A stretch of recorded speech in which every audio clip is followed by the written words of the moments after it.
Hello students, नौवां lesson चल रहा था अपना किरण प्रकाश की फिजिक्स के अंदर, जिसके अंदर हम लोगों ने प्रकाश का परावर्तन कंप्लीट कर लिया था। ठीक है, इसके प्रकाश का परावर्तन अपना टॉपिक पूरा हो गया था। ठीक है, अब नेक्स्ट टॉपिक आएगा प्रकाश का अपवर्तन। इससे पहले अपने जो प्रकाश के परावर्तन से रिलेटेड अपने बुक के अंदर एग्जाम्पल दिए हुए हैं वो आपको मैं करवा रहा हूँ। ठीक है, और आप भी उनको घर पे करके देखना, न्यूमेरिकल वाली कॉपी के अंदर वो करने हैं आप। ठीक है, तो वो एग्जाम्पल देख लो आप कौन कौन से हैं। ठीक है, तो सबसे पहला जो एग्जाम्पल है अपना वो क्या है, बुक की पीडीएफ मैंने भेज रखी है आपको, उसमें से आपको क्वेश्चंस देखने हैं। ठीक है, बुक की पीडीएफ भेजी हुई है आपको, बुक में से सिर्फ न्यूमेरिकल के क्वेश्चंस देखने हैं आप। ठीक है, और जो थ्योरी पढ़नी है उसके लिए आपको नोट्स की पीडीएफ भेजी गई है। ठीक है, जो थ्योरी पढ़नी है आपको, लेसन याद करना है, वो आपको पीडीएफ में से याद करना है, यानी कि नोट्स में से, हैंड रिटन नोट्स में से याद करना। इस बुक की जो पीडीएफ भेजी गई इसमें से सिर्फ न्यूमेरिकल्स वगैरह आपको देखने हैं। ठीक है, तो जो सबसे पहला एग्जाम्पल है इसका वो क्या है, 9.1 का एग्जाम्पल कर रहे हैं अपन। ठीक है, जो पहला एग्जाम्पल है वो क्या है, मान लीजिए कि चित्र में दर्शाए अनुसार, चित्र 9.5 इसने दर्शाया, कुछ पीछे दर्शाया होगा, एक बार क्वेश्चन पढ़ते हैं अपने। अवतल दर्पण के परावर्तन पृष्ठ के नीचे का भाग, अवतल दर्पण आपके पास, ये एक अवतल दर्पण है। ठीक है, ये इसका ध्रुव है। ठीक है, ये इसका ध्रुव है। परावर्तक पृष्ठ के नीचे का भाग, आधा भाग किसी अपारदर्शी पदार्थ से ढक दिया जाता है। देखो ये क्या है, पूरा दर्पण है अपना, इधर वाली साइड वाली, इसका जो नीचे वाला आधा सिर है इसको पारदर्शी, जो अपारदर्शी सॉरी, जो कोई पदार्थ है उससे ढक दिया इसको अपने, इतना इसको ढक दिया गया। ठीक है, अब अपने पास जो दर्पण बचा है, अब अपने पास जो दर्पण बचा है वो कितना बचा है, इतना बचा। ठीक है, अब जो गोलिया दर्पण बचा है वो कितना बचा आपके पास, इतना बचा। इसको आपने छुपा लिया या अपारदर्शी पदार्थ से इसको ढक दिया। ठीक है, अब आगे क्या कहता है, दर्पण के सामने स्थित किसी बिंब के दर्पण द्वारा बने प्रतिबिंब पर इसका क्या प्रभाव पड़ेगा। मान लो यहाँ पर कोई ऑब्जेक्ट रखा हो, यहाँ कोई ऑब्जेक्ट रखा हुआ है ये भी। ठीक है, अब ये पूछता है कि अगर आपके पास अगर पूरा दर्पण होता तो इसका प्रतिबिंब ये नीचे बनता। अब ये क्या कहता है कि इसको इसने अपारदर्शी माध्यम से इतना आधा भाग तो ढक दिया, सिर्फ इतना ही भाग आपके पास दर्पण के रूप में कार्य कर रहा है। अब ए बी की जो इमेज बनेगी क्या उस पर कोई प्रभाव पड़ेगा, ये पूछ रहा है। ठीक है, तो अब देखो प्रकाश का हम जानते हैं दर्पण के प्रत्येक बिंदु से प्रकाश का क्या होता है, परावर्तन होता है। ठीक है, तो किन्हीं भी दो बिंदुओं पर परावर्तित होकर यहाँ पर इसका क्या बन जाएगा, प्रतिबिंब बन जाएगा। किन्हीं भी दो बिंदुओं से परावर्तन होकर, जैसे एक यहाँ से टकराई ऐसे चलेगी, ठीक है, और दूसरी यहाँ से टकराई ऐसे चलेगी, तो यहाँ पर इसका क्या बन गई, इमेज बन गई। ठीक है, तो यानी कि प्रतिबिंब जो बनेगा उस पर कोई प्रभाव नहीं पड़ेगा, कोई प्रभाव नहीं पड़ेगा। इसका कारण क्या है, क्योंकि हम जानते हैं कि दर्पण के प्रत्येक बिंदु से प्रकाश का क्या होता है, परावर्तन होता है। किसी भी दो बिंदुओं पर प्रकाश की किरणें आपतित होंगी और परावर्तन के पश्चात मिलने के बाद उसका क्या बना देंगे, प्रतिबिंब बना देंगे। ठीक है, अगर ये आधा भाग हो तो वैसे अपने वो सिंपल मेथड से वैसे बना लेते हैं अपने प्रतिबिंब। ठीक है, हाँ, लेकिन ये कह सकते हो आप कि जो इसकी तीव्रता है उस पर प्रभाव पड़ सकता है, इंटेंसिटी जो है, चमक है इसकी जो, उस पर प्रभाव पड़ सकता है। ये जो चमक है किस पर निर्भर करती है, दर्पण के पृष्ठीय क्षेत्रफल पर। ये जो चमक है प्रतिबिंब की वो किस पे डिपेंड करती है, दर्पण जो होता है अपने पास गोलीय दर्पण है, इसके पृष्ठीय क्षेत्रफल, जो क्षेत्रफल है। अब इसने क्या कर दिया, इसका क्षेत्रफल पहले क्या था, पूरा था, अब इसने आधा ढक दिया तो क्षेत्रफल क्या हो गया, आधा हो गया, तो इसकी तीव्रता क्या हो जाएगी, इसकी जो चमक क्या हो जाएगी, वो आधी हो जाएगी।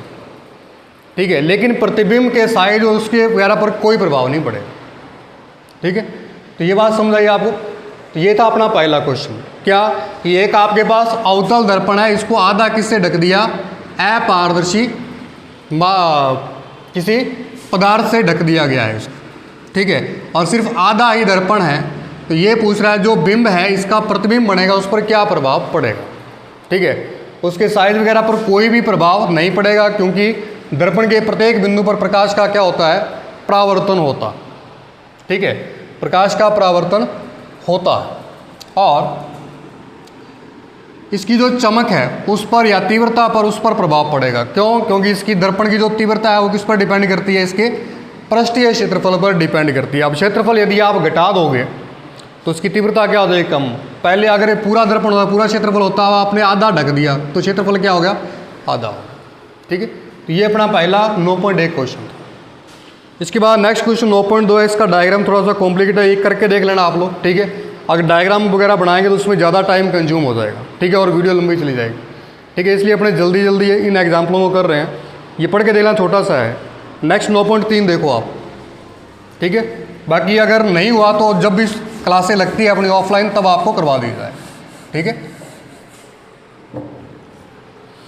अब अपने देखते हैं 9.3 एग्जाम्पल। इसमें क्या कहता है, कोई वस्तु 15 सेंटीमीटर वक्रता त्रिज्या के अवतल दर्पण से 10 सेंटीमीटर, दूसरा दिया है 5 सेंटीमीटर दूरी पर रखी गई है।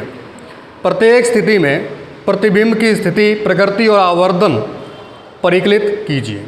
आवर्धन क्षमता परिकलित करनी है आप। ठीक है, तो जो दिया हुआ पहले वो लिखोगे आप। कोई वस्तु 15 सेंटीमीटर वक्रता त्रिज्या के अवतल दर्पण। पहले तो दर्पण कौन सा है, अवतल है। कौन सा दर्पण आपके पास, ये रफली थोड़ा सा है, आप एक डायग्राम ड्रा कर ले करो इसका, जिसकी वक्रता त्रिज्या आर कितनी है, 15 सेंटीमीटर है। ठीक है, वक्रता के अंदर यहाँ होता है, फोकस दूरी यहाँ होती है। अब अवतल दर्पण की वक्रता त्रिज्या काय की होती है, साइन कन्वेंशन लॉ से माइनस की, क्योंकि आपतित किरण इधर होती है, आप इस डायरेक्शन में इसको मापते हो। तो माइनस की 15 सेंटीमीटर इसकी क्या है, वक्रता त्रिज्या। इसके बाद बताता है अवतल दर्पण से कोई वस्तु 15 सेंटीमीटर वक्रता त्रिज्या के अवतल दर्पण से नंबर 1 2 क्वेश्चन दिए इसने। पहले तो 10 सेंटीमीटर पर रखी गई है, फिर ये कहता है कि इसको रखा गया है 5 सेंटीमीटर की दूरी पर। ठीक है, सबसे पहले ये करते हैं। तो ऑब्जेक्ट जो u है आपके पास वो कितनी है, 10 सेंटीमीटर। प्लस का हो गया माइनस, ऑब्जेक्ट कहाँ रखोगे आप, सामने रखोगे, तो माइनस का 10 सेंटीमीटर हो जाएगा। ठीक है, और प्रत्येक स्थिति में प्रतिबिंब की स्थिति प्रकृति ज्ञात करनी है, यानी कि v ज्ञात करना आप, इसकी प्रकृति स्थिति ये सब ज्ञात करना। ठीक है, तो ये देखो आपको दिया हुआ। अब अपने क्या करते हैं, देखो आपको u दिया है, v ज्ञात करना और r दिया है। ठीक है, आपको देखो v ज्ञात करना है। हमने देखा कि जो दर्पण सूत्र होता है, जो दर्पण सूत्र होता है वो क्या होता है, 1/f बराबर 1/u प्लस 1/v। एक मैंने आपको इसके जस्ट नीचे एक रिलेशन करवाया था कि f बराबर क्या होती है, r/2। जो फोकस दूरी है वक्रता त्रिज्या क्या होती है, आधी होती है। तो f की जगह ये रखा था हमने r/2, इसको ऊपर ले जाओ, 2/r बराबर 1/u प्लस 1/v। ये एक फॉर्मूला निकाला था। अब ये आर यू वी में रिलेशन है आपके पास, तो आर यू वी में रिलेशन क्या है, आर यू वी ये दिया, तो आप ये फॉर्मूला लगाओ। अगर एफ यू वी में आपको दिया होता और ज्ञात करना होता तो क्या होता, ये वाला रिलेशन लगाते हैं।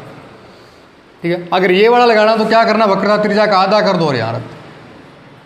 ठीक है, तो आपको आर और यू तो दिया है, वी ज्ञात करना है, तो ये वाला फॉर्मूला लगा दो आप। ठीक है, तो देखो 2/r बराबर 1/u प्लस 1/v। 2 r कितना है, माइनस का 15, u माइनस का 1/10 प्लस 1/v। 1/v की वैल्यू निकालो कितनी आएगी, इस माइनस 1/10 को उधर लेके जाओगे तो काय का हो जाएगा, प्लस का माइनस 2/15। नेक्स्ट 1/p एलसीएम लोगे इसका कितना आएगा, 30, 10 × 30 3 माइनस 15 दूना 30 और 2 दूनी 4 माइनस का 4। ठीक है, तो 1/v is equal to minus का 1/30 हो जाएगा। अब v की वैल्यू ज्ञात करनी तो इसका क्या कर दोगे आप, व्युत्क्रम कर दोगे। इसका व्युत्क्रम करोगे v बराबर कितना आ जाएगा, माइनस का 30 सेंटीमीटर। ये प्रतिबिंब की स्थिति आ गई। क्या आ गई है, प्रतिबिंब की स्थिति आ गई। अब आवर्धन क्षमता और निकाल लो आप। m का फॉर्मूला क्या है, माइनस v बटा में u। ठीक है, रैखिक आवर्धन क्षमता मैंने आपको बताई थी, वो क्या है, v बटा में u। v कितना है, माइनस का 30, u कितना है अपना, माइनस का 10। ठीक है, तो यहाँ से इस माइनस को माइनस कैंसिल कर दोगे आप, 0 से ये 0 कैंसिल हो जाएगी, तो m की वैल्यू कितनी आएगी, माइनस का 3 आएगी। ठीक है, अब हम जानते हैं जो m की वैल्यू है अपने को दो चीज़ों के बारे में जानकारी देती है, ये मैंने आपको बताया था। क्या क्या, एक तो जो प्रतिबिंब बना है उसका आकार बताती है, और दूसरी इसकी प्रकृति बताती है। प्रतिबिंब जो बना है उसका आकार और प्रकृति बताती है। आकार देखने के लिए आपको इसकी न्यूमेरिकल वैल्यू देखनी है, m की कितनी है, 3 है।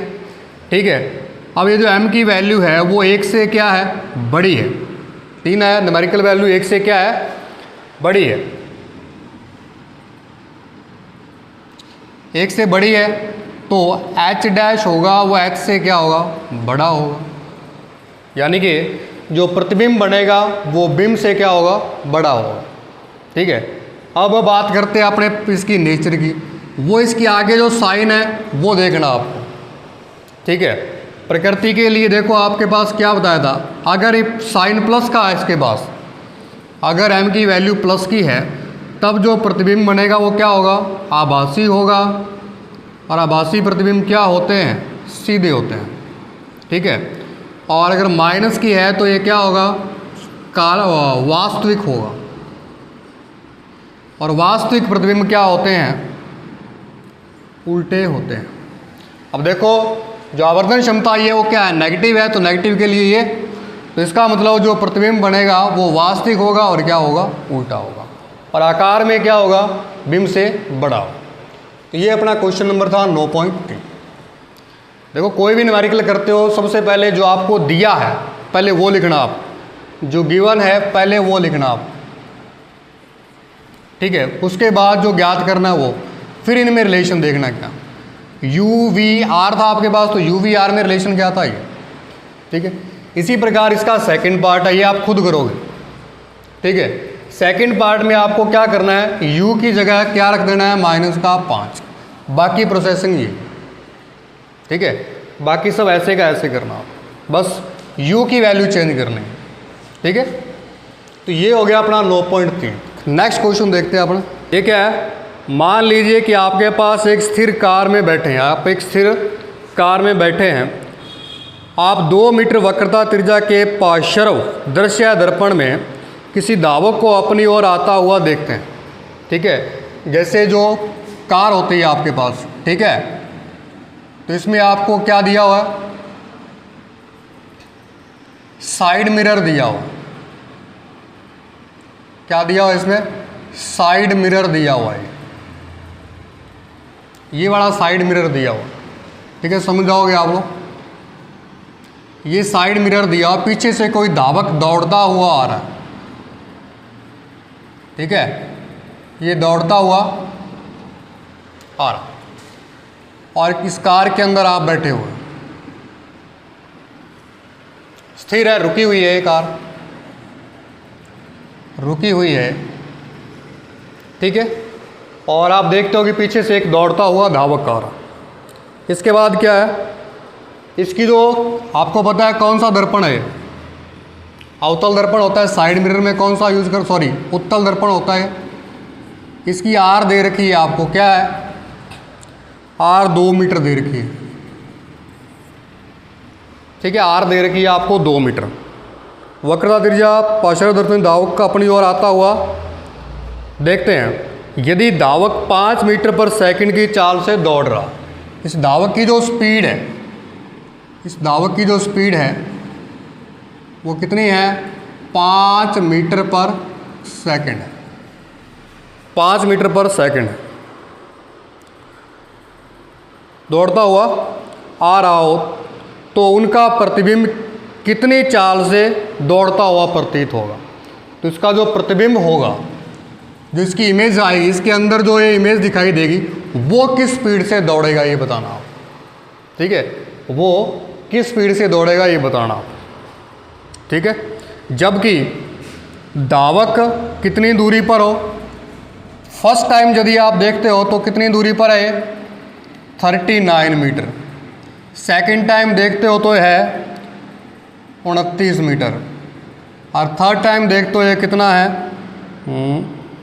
19 मीटर।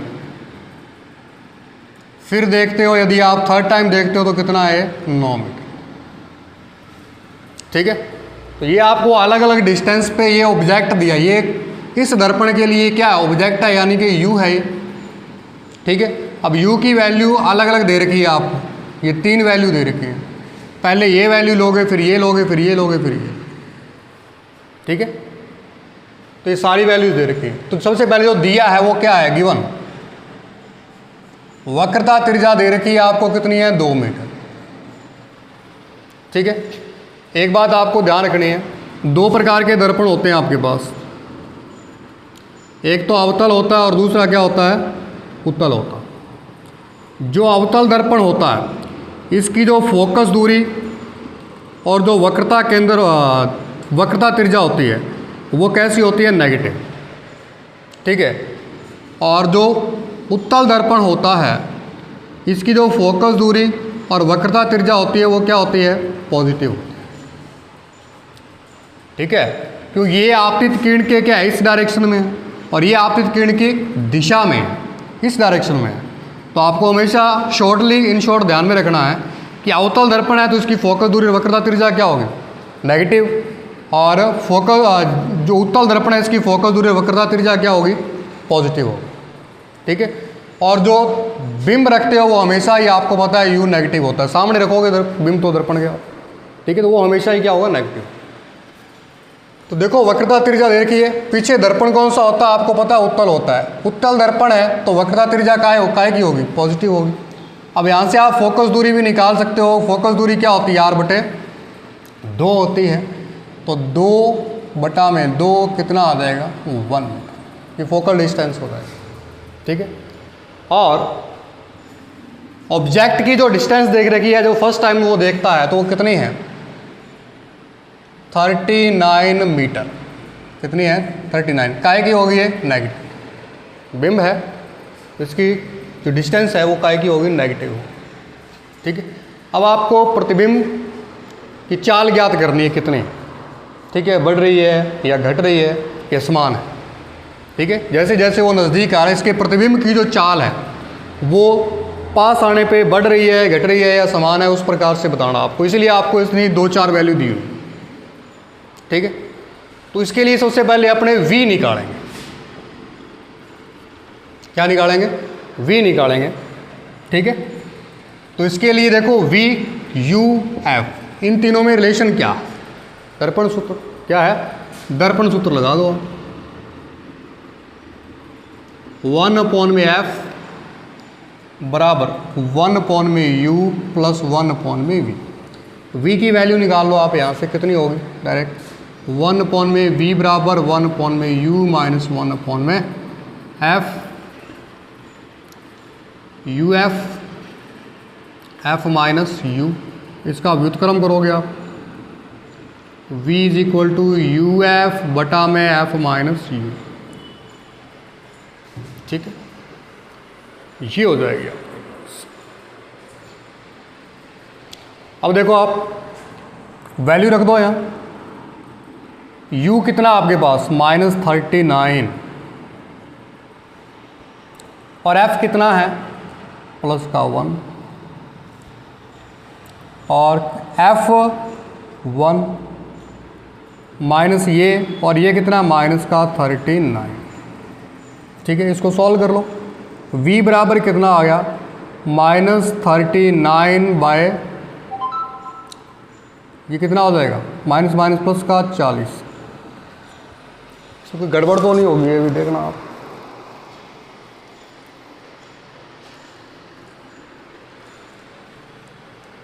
इस फॉर्मूले में गड़बड़ होगी अपने से। देखो 1/v की वैल्यू निकाली, उसको इधर लेके जाओगे तो 1/f माइनस 1/u बराबर 1/v, तो 1/v is equal to 1/f minus 1/u। तो 1/v क्या हो जाएगा, u माइनस f बटा में uf। अब व्युत्क्रम करो इसको, v बराबर क्या आ जाएगा, uf बटा में u माइनस f, ये आएगी वैल्यू v की। ठीक है, मुझे जल्दबाजी में मिस्टेक हो गया था, अपने f को इधर लिख दिया। ठीक है, u माइनस f आएगी। अब वैल्यू रखो आप इसकी, v बराबर u कितना है माइनस का 39 और f कितना है 1 माइनस का 39 माइनस ये तो 1 है।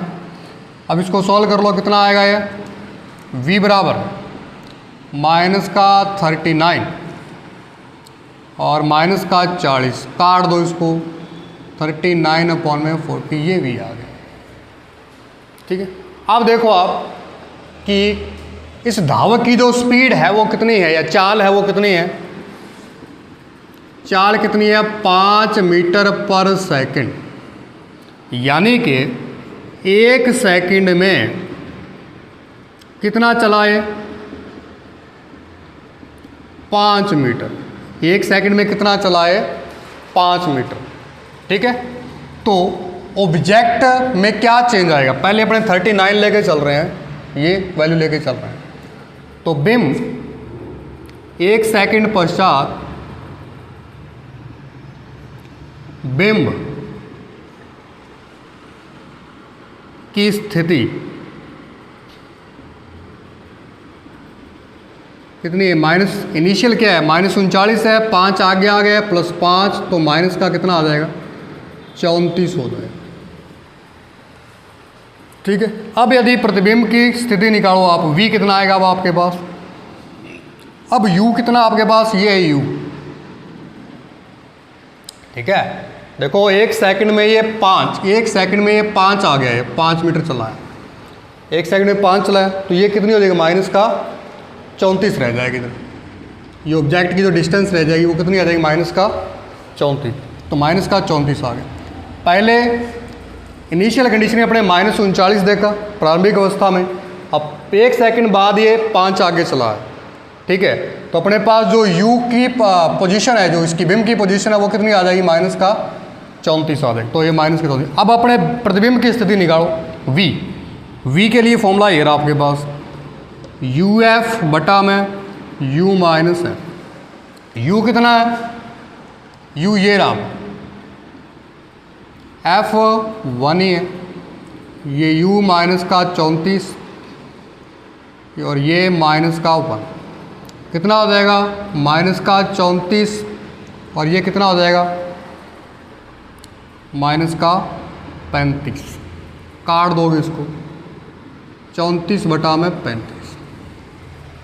ठीक है, तो अब देखते हैं अपने 1 सेकंड में प्रतिबिंब की स्थिति में परिवर्तन कितना है, 1 सेकंड में प्रतिबिंब की स्थिति में कितना परिवर्तन आया। 1 सेकंड में बिंब की स्थिति में कितना परिवर्तन आया 5 मीटर का। ठीक है, और यहाँ आपने देखते हैं 1 सेकंड में प्रतिबिंब की स्थिति में कितना परिवर्तन आया। ठीक है, तो आप लिखोगे 1 सेकंड में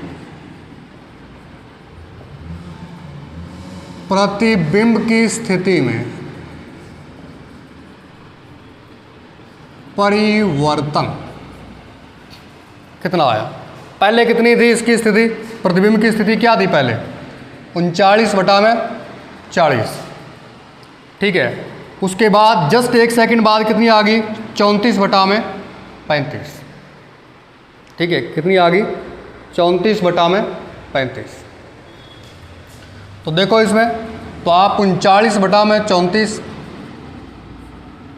40 में से माइनस कर दोगे क्या 34 बटा में 35।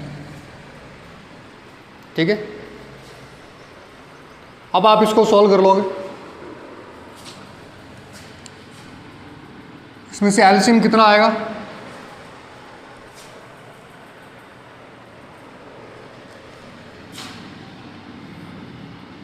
सीधे लिख लेते हैं 40 × 35 अपन, ये 35 इधर चला जाएगा, -40 इंटू 34 हो जाएगा। इसको सॉल्व कर लोगे आप तो ये 1 सेकंड में प्रतिबिंब की स्थिति में परिवर्तन आ जाएगा। ठीक है, अब ये जो वैल्यू आएगी, ये जो वैल्यू आएगी वो क्या आएगी, इसकी चाल आ जाएगी, एक औसत मीटर पर सेकंड। क्या आ जाएगी, इसकी चाल आ जाएगी। अब ये जो सारी प्रोसेस आपने की है वही आप किसके लिए करने वाले हो, 29 के लिए। ठीक है, उसके बाद वही आप करने वाले हो 19 के लिए। तो इस कैलकुलेशन को आप सॉल्व कर लोगे जैसे इसमें दिया हुआ है कि आपके पास ये जो वैल्यू आएगी वो कितनी आएगी। अगर कैलकुलेट करेंगे अपने को ज़्यादा टाइम लगेगा इसमें। ठीक है, तो ये वैल्यू आएगी 1/280 मीटर। इसी को आप लिख सकते हो चाल के रूप में 280 मीटर पर सेकंड, क्योंकि 1 सेकंड में तय किए हैं। ठीक है, प्रकार जैसे ही आप 29 लोगे तब ये कितनी आएगी, तब आपके पास आ जाएगी, डायरेक्ट बता रहा हूँ आपको, जब आप ये 29 लेके चलोगे, यू की जगह क्या लेके चलोगे, 29 लेके चलोगे, तब ये कितनी आएगी, 1/150 मीटर पर सेकंड। और जब आप 19 लेके चलोगे तब 1/60 मीटर पर सेकंड। और जब आप 9 लेके चलोगे तो 1/10 मीटर पर सेकंड है। तो इनको आप देख करके बताओ कि जो प्रतिबिंब की जो चाल है वो बढ़ रही है या घट रही है। ठीक है, तो इसी को देख के आपको बताना है जो प्रतिबिंब है, इसके अंदर जो प्रतिबिंब है इसकी स्पीड बढ़ रही है या घट रही है। देखो सबसे पहले आपने सबसे पहले जो चाल आई 1/280, ठीक है, इसके बाद 1/150, इसका जो हर है वो कम होता जा रहा है, हर है वो क्या होता जा रहा है, कम होता जा रहा है। फिर 1/160, 1/10, इसका मतलब ये वैल्यू है वो क्या हो रही है, इंक्रीज हो रही है, बढ़ रही है। वैल्यू क्या हो रही है, बढ़ रही है। ठीक है, देखो जैसे ही आप 1 के अंदर जितनी ज़्यादा राशि का भाग दोगे वो उतनी क्या होगी, कम होगी, और जितनी कम राशि का भाग दोगे उतनी क्या होगी, ज़्यादा होगी। जैसे छोटा सा एग्जांपल हो, 1 में मैंने 1000 का भाग दिया, फिर 1 में मैंने 100 का भाग दिया, फिर 1 में मैंने 10 का भाग दिया। अब जैसे ही आप 1000 का भाग दोगे तो ये कितना आएगा, 0.001, 100 का दोगे तो 0.01, और 10 का दोगे तो 0.1। तो सबसे बड़ी वैल्यू क्या है, ये वाली।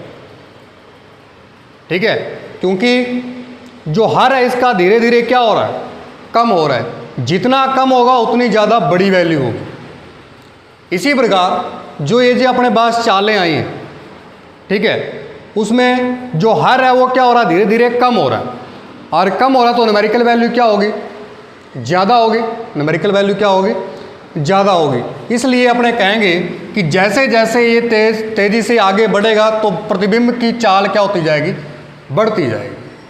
ठीक है, इसको आप डेली लाइफ में एक्सपीरियंस कर सकते हैं। ठीक है, गाड़ी में जब बैठे हो तो डेली लाइफ में आप एक्सपीरियंस इसको कर सकते हैं। ठीक है, तो ये आपको ज़्यादा स्पीड से आता हुआ प्रतिबिंब आपको दिखाई देगा। ठीक है, तो ये था अपना लास्ट एग्जाम्पल। ठीक है, तो ये अपने प्रकाश के परावर्तन के कुछ एग्जाम्पल थे। ठीक है, जो आपको ध्यान में रखने हैं। इसको ये जो एग्जाम्पल है आपको फिर से करके देखने हैं, घर पे कॉपी पे करके देखोगे। ठीक है, जो पीडीएफ में नोट्स मिलेंगे वो सिर्फ थ्योरी के मिलेंगे आपको, न्यूमेरिकल आपको खुद करने हैं। न्यूमेरिकल्स जो हैं वो आपको खुद करने हैं, क्योंकि इसके लिए आपको अलग से कॉपी लगानी है, ये आपको पहले ही बताया था मैंने। न्यूमेरिकल की अलग से रफ कॉपी लगानी है आपको, जिसके आपको जैसे नोवा लेसन चल रहा है अपना किरण प्रकाश, इसके आप क्या करोगे, 2 से 3 पेज छोड़ दोगे। इसमें क्या लिखोगे आप, इस लेसन के सूत्र लिखोगे जो आ रहे हैं। प्रकाश के परावर्तन में जितने भी सूत्र आए जैसे वो लिख लिया आपने। अब 2 से 3 पेज जो छोड़ दिए, छोड़ने के बाद इसके न्यूमेरिकल स्टार्ट कर दोगे आप। जैसे 3-4 जो आज न्यूमेरिकल करवाया वो आगे इसको स्टार्ट कर दो। लेकिन जब भी स्कूल लगते हैं या आपके घर पे आप विजिट करने के लिए हम आते हैं तो ये सारी चीज़ें आपकी चेक की जाएंगी कि आप लोगों ने न्यूमेरिकल किए हैं नहीं किए। ठीक है, तो मोस्ट इंपॉर्टेंट पार्ट है न्यूमेरिकल्स का। ठीक है, क्योंकि जितने ज़्यादा आप न्यूमेरिकल करोगे उतना ही ज़्यादा आपका कंसेप्ट क्लियर होगा। ठीक है ना, जितने ज़्यादा न्यूमेरिकल करोगे उतना ही ज़्यादा आपका कंसेप्ट क्लियर होगा। ठीक है, इसलिए आपको अधिकतम से अधिकतम न्यूमेरिकल करने हैं। और जो लेसन के अंत में जो न्यूमेरिकल दिए हैं वो आपको समय करके देखने हैं, अगर नहीं हुए तो वो आप पूछोगे। ठीक है, तो ज़्यादा से ज़्यादा न्यूमेरिकल करने हैं। सिर्फ एक ही पार्ट आपको करने के लिए दिया गया न्यूमेरिकल। ठीक है, इसमें से हम लोग भी करवाएंगे, आपको भी करना है। ठीक है, अपना नेक्स्ट प्रकाश का परावर्तन जो है पूरा हो गया। आपका प्रकाश का परावर्तन जो है वो फिनिश हो गया। अब नेक्स्ट जो टॉपिक करेंगे अपने नेक्स्ट कल वो होगा प्रकाश का अपवर्तन। कल अपने नया टॉपिक करेंगे प्रकाश का अपवर्तन। ठीक है, तो प्रकाश का परावर्तन आप अच्छे से पढ़ लोगे घर से, एक एक चीज़ आपको इसकी आनी चाहिए। ठीक है, बिल्कुल छोटा सा टॉपिक है और कर लेना आप। ठीक है, नेक्स्ट अपने टॉपिक लेके आएंगे प्रकाश का अपवर्तन। तो आज के लिए इतना ही, थैंक यू।